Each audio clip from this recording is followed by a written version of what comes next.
सलॉट jail से ले आने वाला प्रभु यीशु मसीह की अति पवित्र नाम में सब पवित्र लोगों में वंदन देता हूँ। प्रभु की बढ़िया निग्रह है। प्रभु ने और भी एक दिन हमें ध्यान दिया और प्रभु का वचन से सीखने के लिए प्रभु ने हमें मौका दिया। कितना धन्य बात है कि हम प्रभु के वचन को सीख पा रहे हैं। खास करके हम लोग एकदम प्रभु के आगमन की बहुत निकटता में है। कई प्रकार का झूठा उपदेश और भक्ति का वेश में बहुत से झूठे कार्य होने वाला समय में सत्य वचन को सही रीति में समझना, ये प्रभु का अनुग्रह पाए हुए लोगों के लिए प्रभु का एक प्रबंध है। हमारे प्रभु प्रबंधक है और प्रभु अपना खोजियों को कभी त्यागेगा नहीं। तो कल हम लोग देख रहा था हमारा उदार ये नष्ट होगा क्या। कई प्रकार का मानव चर्चा उसमें होते रहता है। आपका विश्वास क्या है और यदि आपने उधार पाया है तो क्या आपका ये उधार नष्ट होंगे करके आप सोचते हैं क्या? कई बार कई लोगों का कुछ ऐसा बातों से, खास करके इसमें जो नष्ट होने वाला बात खाने वाले लोगों को उधार का 3 अवस्था का बारे में मालूम नहीं, इसलिए खास गड़बड़ी होता। नष्ट होने वाला बात एक्चुअली देही का उधार का विषय में है। वो भी आगे के समय में मैं आपको बहुत विस्तार से समझाऊंगा। इससे पहले भी हमने उधार 3 भाग में है। जैसा परमेश्वर एक है और वो त्रिएक परमेश्वर है, उसी प्रकार मनुष्य एक है और तो मनुष्य में 3 भाग है ना, आत्मा और प्राण और शरीर। उसी प्रकार उधार एक ही है परंतु उधार का 3 भाग है। उधार पाया, उधार पाते रहता और उधार पाएगा। तो ये उधार पाते रहता मतलब उस भाव के उस उपस्थिति से या उस सामर्थ्य से रोज बेचक करके जीवन बिताना है। उधार पाते रहने वाला अनुभव, उसमें कई बार कई लोग डूब जाता है, उसमें नुकसान की बात होता है। वो बात लोग सोच करके उधार नष्ट होगा करके कई बार बोलते हैं। तो मैंने आपको कल बताया हुआ 4 बात आपको याद रहेगा। जब आपका उधार हुआ उसी दिन प्रभु ने आपके लिए 5 आशीष दे चुका है ना। मैंने आपको बताया पवित्र आत्मा का बपतिस्मा आपको दिया, पवित्र आत्मा का अभिषेक आपको दिया और आत्मा का छाप दिया और आत्मा बयाने में दिया। ये 4 बात सफिशिएंट है कि उधार कभी नष्ट नहीं हो सकता। लेकिन आज मैंने कल आपको बताया था कि कुछ 2 गलत विचार जो है उसका ऊपर मैं आपको बताएंगे करके। मतलब कुछ लोग बोलता है कि अगर उधार नष्ट नहीं होगा तो उधार पाने के बाद में कैसे भी जी सकता। देखा है, क्योंकि उधार नष्ट नहीं होता। इसका मतलब उधार पाया हुआ लोग कितना भी पाप करके भी जीवन बिताएगा तो भी उधार पक्का है, उधार नष्ट नहीं होता। तो फिर मज़ेदार बात है यो एक बात जानना कितना गलत, कितना मानव धोखा का विचार है। एक व्यक्ति जब उधार पाता है तो सबसे पहले उसको मन फिरावट होता। जब तक वो मन नहीं फिरता तो फिर उसका उधार होने का सवाल ही नहीं।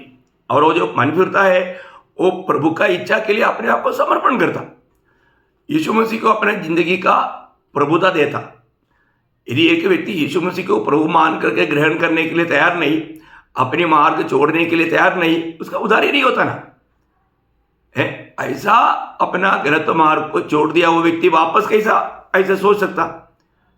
ये तो मतलब कितना धोखा का एक भावना है, विचार है ना। प्रभु का वचन में मतलब जो व्यक्ति पहला यूहन्ना उसका 3रा अध्याय का 9 वचन में जब हम पढ़ता है कि जो उधार पाया है उसको एक नया जन्म मिला, वो एक अविनाशी बीज के द्वारा। जो कोई परमेश्वर से जन्मा है वो पाप नहीं करता। देखा, जो कोई परमेश्वर से जन्मा है वो पाप नहीं करता क्योंकि उसका बीज उसमें बना रहता है। उसका बीज उसमें बना रहता और वो पाप कर ही नहीं सकता। देखा, वो पाप कर ही नहीं सकता क्योंकि परमेश्वर से जन्मा है। देखा, परमेश्वर से जन्मा है। प्रियो, परमेश्वर से जन्मा हुआ एक व्यक्ति, उसका 6 वचन भी पढ़ना।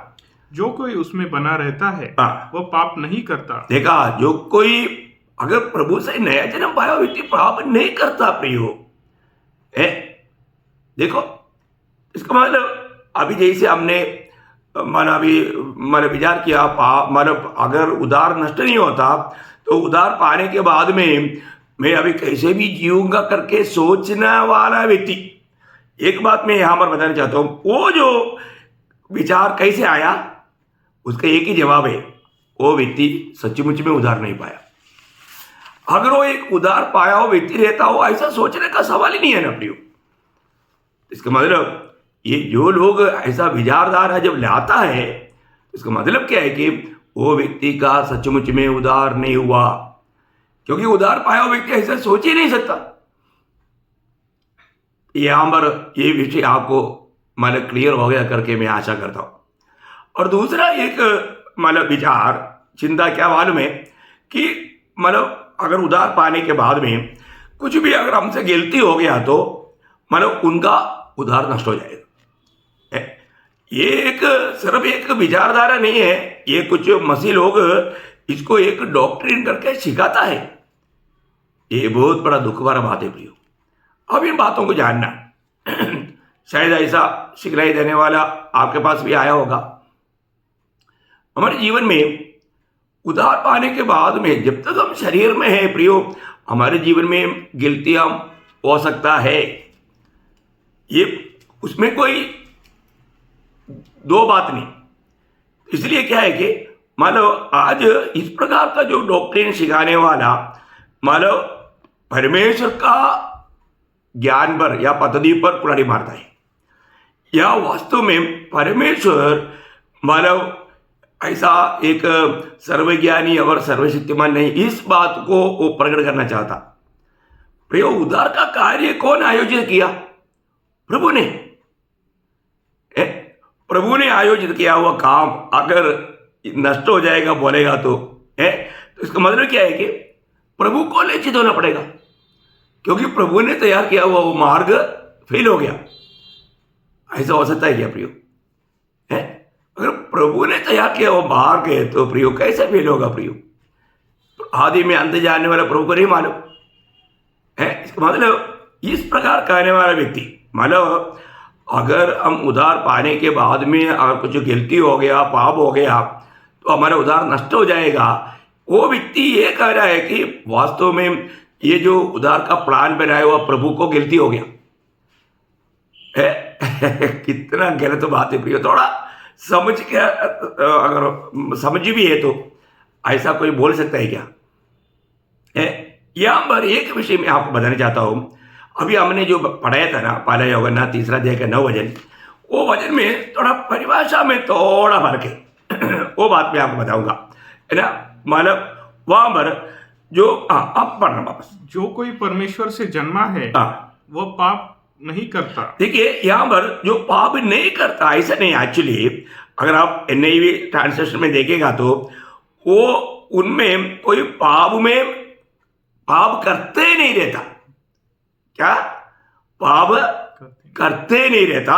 और आगे, क्योंकि उसका बीज उसमें बना रहता है और वह पाप कर ही नहीं सकता। देखा, वो पाप कर ही नहीं सकता ऐसा नहीं वो पाप में चलते नहीं रहता, वो पाप करते ही नहीं रहता, ऐसा आना चाहिए।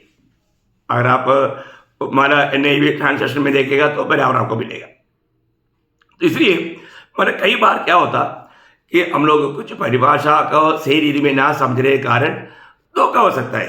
इसका मतलब आपको समझ में आया? पहली बात यहां पर वह पाप करते नहीं रहता है, वो पाप में कंटिन्यूस नहीं करता। उसमें अगर कुछ गलती हो गया तुरंत वो क्या करता? पछतावा करता, उसको पवित्र आत्मा याद दिलाता, तुरंत वो प्रभु के सामने गिड़गिड़ाता और रोता है। प्रियो, जब तक हम पाप भरा दुनिया में रहता है और पाप भरे शरीर में रहता है, जरूर अनेक लोगों से कुछ तो गलती होते रहता है प्रियो। हमारे जीवन में हम पाप करते नहीं रहता, पाप होता है तुरंत पवित्र आत्मा में याद दिलाएगा, हमें प्रभु के सामने कबूल करना है। वो बात को हमें जानना, हमें जरूर माना कहीं ना कहीं पाप होने के लिए विरोधी भी माना जाल बिछाते रहता है, पर हमारा कर्तव्य है हमें उससे बेचकर चलना। मैं आपको कुछ वजन से आपको बताऊं। पहले योगन्ना उसका 5 अध्याय का 18 वजन में जब हम पढ़ता है, हम जानते हैं कि जो कोई परमेश्वर से उत्पन्न हुआ है वह पाप नहीं करता, पर जो परमेश्वर से उत्पन्न हुआ उसे वह बचाए रखता है। देखो, अपने आप को बचाए रखता, मतलब पाप होने का संभावना रहता है, परंतु वो अपने आप को बचाए रखता। अगर वो सावधान नहीं रहा तो वो पाप में गिर सकता। परंतु एक सच्चा उदार पायो व्यक्ति हर बात में सावधान रहता। हमें सावधान रहना चाहिए, हमें आत्मा का अधीन रहना चाहिए, हमें आत्मा का गवाही रहना चाहिए। क्योंकि रोमियो का पत्री में भी पौलुस रोम का पत्र 6 अध्याय में पौलुस उनको ये बात को समझाना चाहता। उसका 6 अध्याय का 2 वचन पहले पढ़ना। कदापि नहीं, हम जब पाप के लिए मर गए, देखा, हम जब प्रभु में विश्वास किया तो हम पाप के लिए मर गया, तो फिर आगे को उसमें कैसे जीवन बिताए? प्रियो, एक सच्चा उद्धार पाए व्यक्ति कभी भी वापस पाप करने के लिए ऐसा मौका मिले तो भी वो करेगा नहीं, क्योंकि उसको मालूम है मैं पाप के लिए मर गया है, मैं प्रभु यीशु मसीह में हूं। उसका पहला वचन पढ़ना। तो हम क्या कहे? क्या हम पाप करते रहे कि अनुग्रह बहुत हो? कदापि नहीं। कदापि नहीं। हम पाप करते रहने का सवाल नहीं है ना प्रियो। कितना अनोखा वचन है। प्रभु में आने के बाद में हमें इस विषय में कितना सावधान रहना चाहिए। उसी अध्याय का 6 अध्याय का 12-13 वचन पढ़ना। इसलिए पाप तुम्हारे नश्वर शरीर में राज्य न करे। पाप हमारे शरीर में राज ना करे कि तुम उसकी लालसाओं के अधीन रहो, और न अपने अंगों को अधर्म के हथियार होने के लिए पाप को सौंपो, पर अपने आप को मरे हुए में से जी उठा हुआ जानकर परमेश्वर को सौंपो, और अपने अंगों को धर्म के हथियार होने के लिए परमेश्वर को सौंपो। देखो, एक उदार पाया हुआ व्यक्ति को रोज अपने आप को समर्पण करना, अपने अंगों को प्रभु के हाथ में समर्पण करके विजयी जीवन बिताने का जरूरत है प्रियो। ये एक लापरवाही का जीवन नहीं। प्रभु में आने के बाद में हम कितना अधिक प्रभु का भय मान करके, प्रभु का दिल को दुख ना देते हुए हम उस महान पिता को महिमा दे करके जीवन बिताना हर एक उदार पाया हुआ पवित्र लोगों का कर्तव्य। उसी अध्याय का उसका 14-15 भी पढ़िएगा। तब तुम पर पाप की प्रभुता न होगी, क्योंकि तुम व्यवस्था के अधीन नहीं वरन अनुग्रह के अधीन हो। तो क्या हुआ? क्या हम इसलिए पाप करें कि हम व्यवस्था के अधीन नहीं वरन अनुग्रह के अधीन है? कदापि नहीं। कदापि नहीं प्रियो, हम अनुग्रह के अधीन है। इसका मतलब हम पाप करते रहने के लिए वचन अनुमति नहीं देता प्रियो, नहीं देता।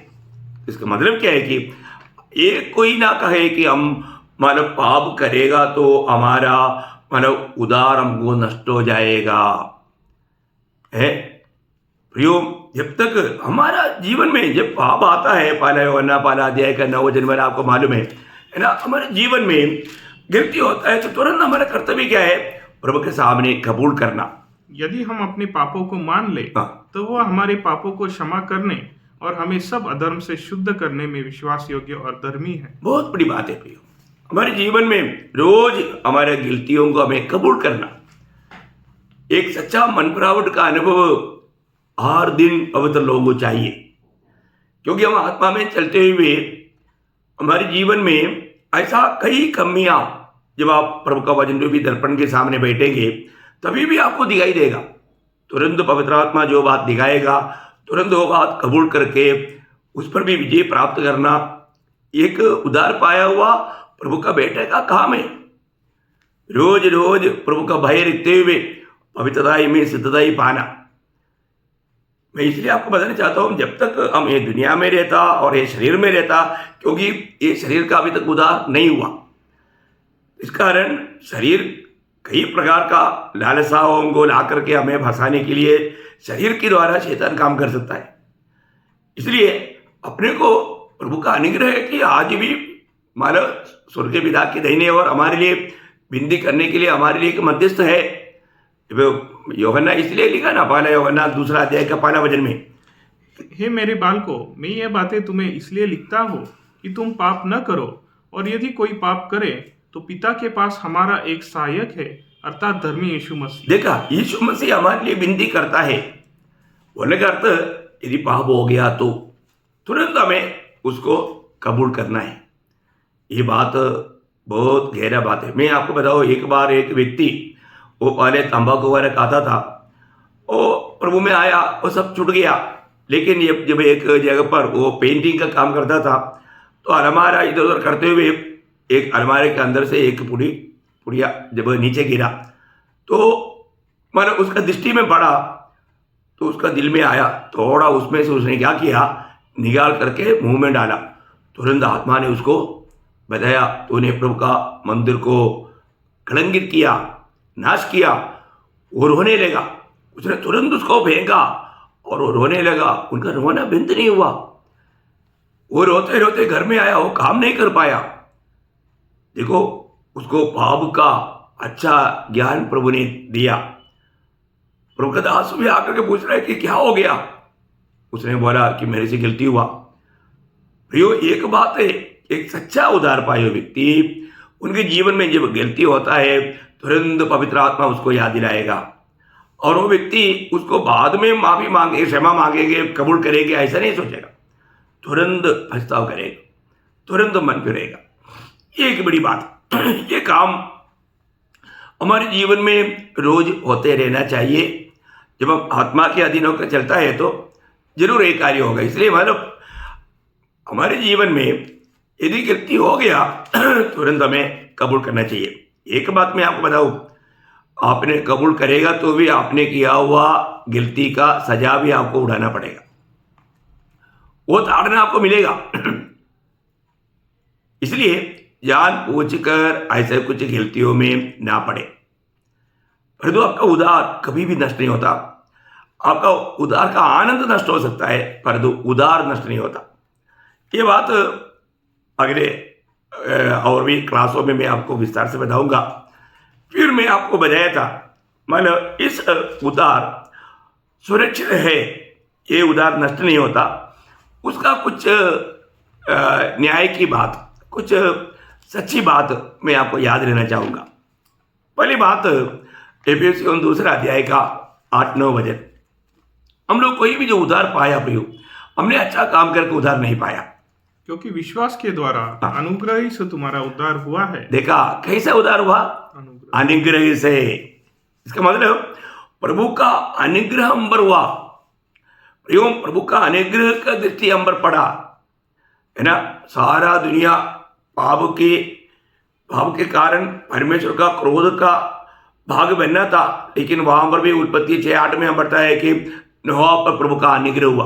मतलब अनुग्रह के ऊपर ये बात है प्रियो, हमें ये बात को जानना, तुम पर प्रभु का अनुग्रह हुआ। और आगे, और यह तुम्हारी ओर से नहीं, तुम्हारी ओर से नहीं, वरन परमेश्वर का दान है। परमेश्वर का दान है प्रियो, परमेश्वर का दान है। बहुत बड़ी बात है। तो इसका मतलब क्या है कि हमने कुछ कार्य करके, उसके आगे लिखा है उसका 9 वचन, और न कर्मों के कारण, ऐसा ना हो कि कोई घमंड करे। हाँ प्रियो, हमने कोई अच्छा काम करने के द्वारा या अच्छा व्यक्ति होने के कारण हमको उद्धार नहीं मिला, सिर्फ अनुग्रह से।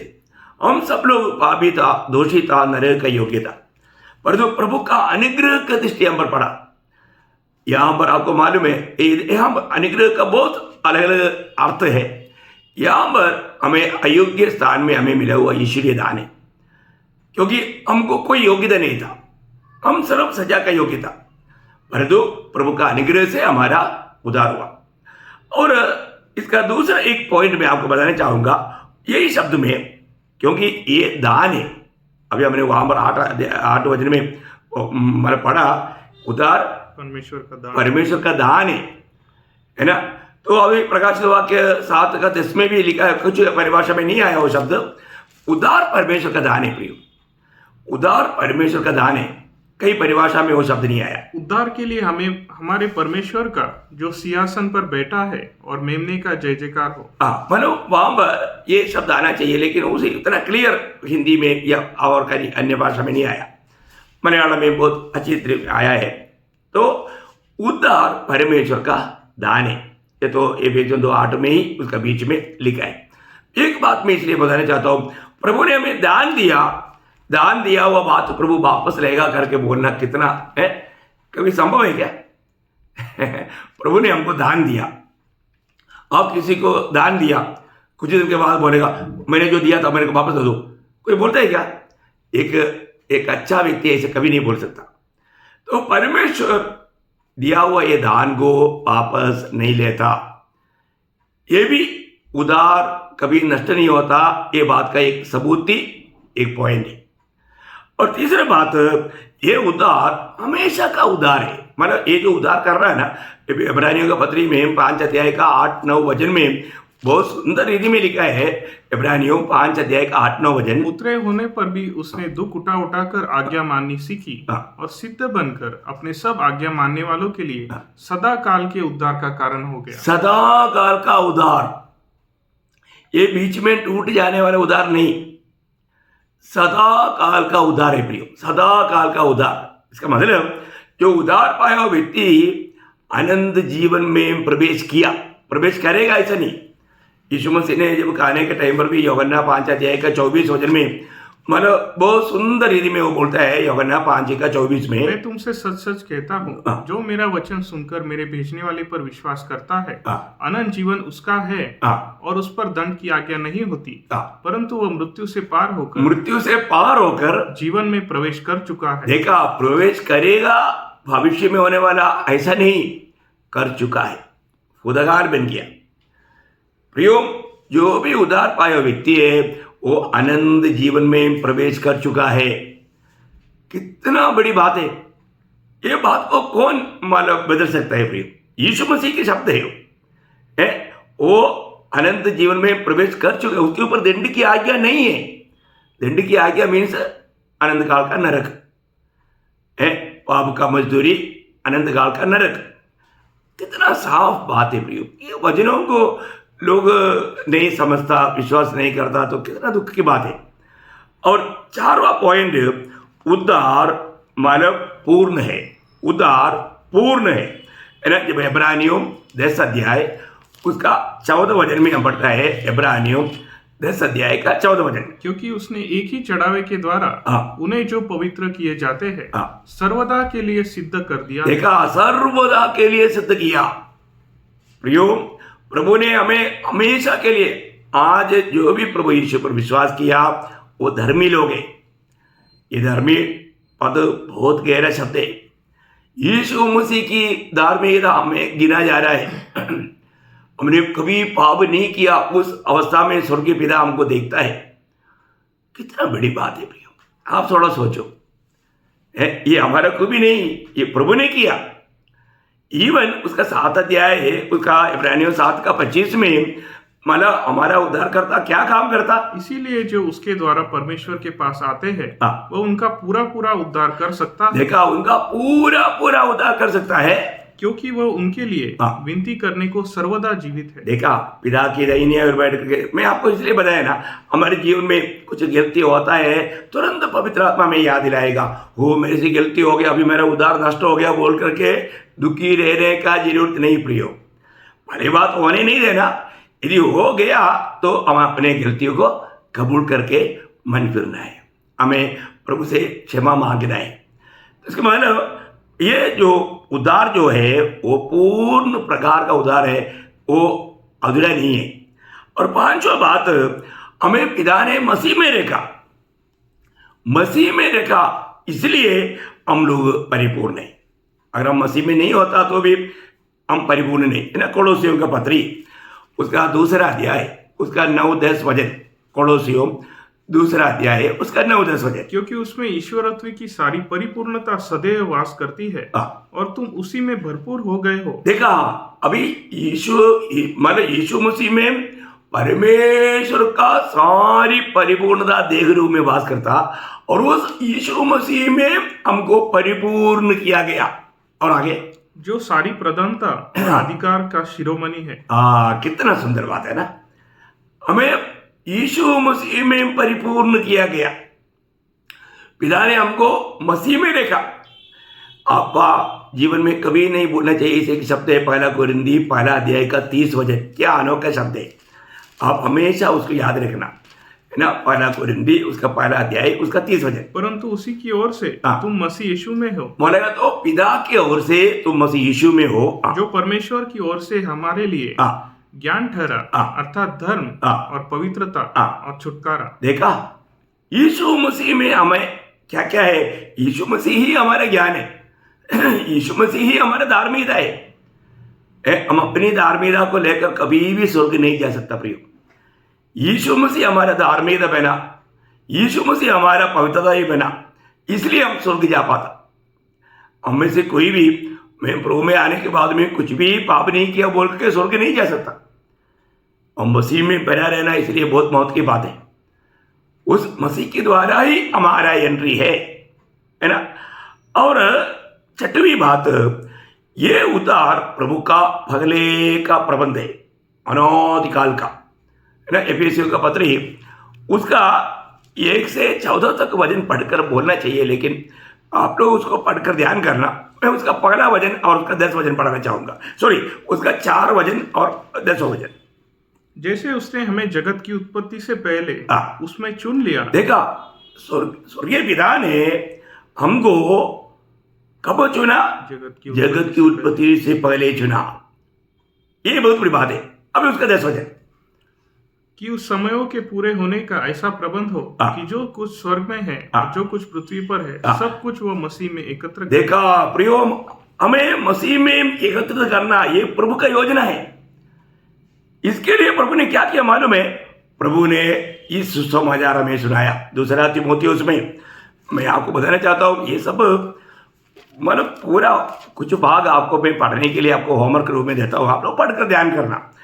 2 तीमुथी 1 अध्याय का 9-10 वचन। जिसने हमारा उद्धार किया और पवित्र बुलाहट से बुलाया, और यह हमारे कामों के अनुसार नहीं पर उसके उद्देश्य और उसके अनुग्रह के अनुसार है, जो मसीह यीशु में सनातन से हम पर हुआ है। देखा प्रियो, सनातन से, उस अनंत काल से हम पर हुआ है। पर अब हमारे उद्धारकर्ता मसीह यीशु के प्रकट होने के द्वारा प्रकाशित हुआ, जिसने मृत्यु का नाश किया और जीवन और अमरता को उस सुसमाचार के द्वारा प्रकाशमान कर दिया। देखा, सुसमाचार क्या है प्रियो? सुसमाचार एक प्रकार बोलेगा तो यीशु मसीह है। यीशु मसीह में हमें मिलने वाला उस अनंत जीवन, उस उद्धार, मृत्यु को पार होकर के अनंत जीवन में प्रवेश करवाता सुसमाचार। सुसमाचार का कितना वर्णन, कैसे कैसे वर्णन करूं, कितना आनंददायक बात है ना। तो ये जो वचन सुनने के समय में सब लोग विश्वास नहीं कर सकता। प्रभु का ये वाणी आपको मालूम है, जो प्रेरितों का हम 13 अध्याय का 48 वचन में हम लोग पढ़ता है, जो अनंत जीवन के लिए नियुक्त है ना। जब प्रेरितों उसका 13 अध्याय का 48 उसका भी पाठ। और जितने अनंत जीवन के लिए ठहराए गए थे उन्होंने विश्वास किया। देखा, ये वचन हम आज सारी दुनिया को सुनाता, और तो जितने लोग अनंत जीवन के लिए नियुक्त है वही विश्वास करता।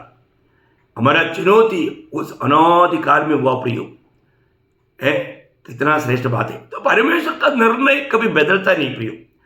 इसलिए प्रभु में बुलाहट पाने के बाद, चुनौती पाने के बाद हमारा खुद का कुछ भी प्रशंसा का बात नहीं।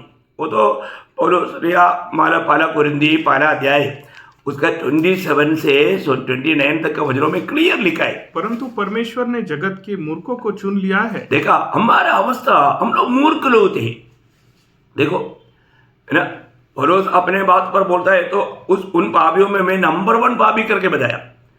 प्रियो, हम लोग मूर्ख लोग थे कि ज्ञानवानों को लज्जित करे, और परमेश्वर ने जगत के निर्बलों को चुन लिया है कि बलवानों को लज्जित करे, और परमेश्वर ने जगत के नीचों और तुच्छों को, वरन जो है भी नहीं उनको भी चुन लिया है कि उन्हें जो है व्यर्थ ठहराए, ताकि कोई प्राणी परमेश्वर के सामने घमंड न करने पाए। कोई भी उद्धार पाया हुआ व्यक्ति कभी भी घमंड नहीं करता, खुद का प्रशंसा नहीं करता। प्रियो, प्रभु के अनुग्रह से मेरा उद्धार हुआ, मैं उसके लिए लायक नहीं था। वो रोज रोज अपने आप को नम्र और दीन करेगा। ये कितनी बड़ी बात है आप जानना। प्रियो, ये पहले से प्रभु ने हमें मसीह में चुना था। ये भी जानकारी एक उद्धार पाने वाले व्यक्ति के लिए बहुत प्रोत्साहन की बात है, अपने आप को नम्र और दीन करने के लिए। आखिरी 7वां बात भी मैं आपको बोलना चाहूंगा। ये जो प्रभु ने हमारा जो उद्धार किया, उस समय में हमें जो मिला वह जीवन अनंत जीवन है। प्रियो, जिन्होंने भी प्रभु पर विश्वास किया, आपको मालूम है ना, जो बाइबल का निचोड़ बोलने वाला वचन है यूहन्ना का सुसमाचार उसका 3 अध्याय का 16 वचन। वो वचन क्या बोलता है प्रियो? आपको सबको मालूम है, परमेश्वर ने जगत से ऐसा प्रेम रखा कि उसने अपना इकलौता पुत्र दे दिया, ताकि जो कोई उस पर विश्वास करे वह नष्ट न हो, परंतु अनंत जीवन पाए। अनंत जीवन पाए। मैं आपको यही बात पूछना चाहता हूँ, क्या आपने प्रभु यीशु पर विश्वास किया? विश्वास करने से आपको अनंत जीवन मिला?